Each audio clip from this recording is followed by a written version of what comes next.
নিয়ে যে সমস্ত দেখা যাচ্ছে এই পর্যন্ত, এই সরকার, অন্তর্বর্তী সরকার ক্ষমতা আসার কয়েকদিনের মধ্যে মানে কক্সবাজারে মিটিং করে সেন্ট মার্টিনে যাতায়াতের ব্যাপারে একটা মানে একটা তালিকা, একটা নির্ঘণ্ট প্রকাশ করেছে। সমালোচনার মুখে সরকার পক্ষ থেকে বললো যে না না, এরকম কোনো কিছু নেই।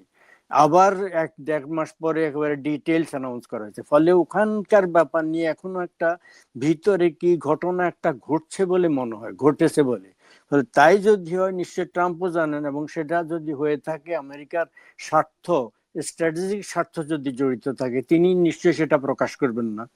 এবং ভারতের সাথে যত বন্ধুত্ব থাক না কেন, তারা ভারতের ব্যাপারে, বিশেষ করে চীনের উপরে খবরদারির জন্য ওখানে ফুল স্কেল একটা নেভাল বেস না করেও তারা একটা লিসেনিং পোস্ট ওই এলাকায় রাখতে পারেন, তাদের রিফুয়েলিং পোস্ট ইত্যাদি, তাদের মানে মানে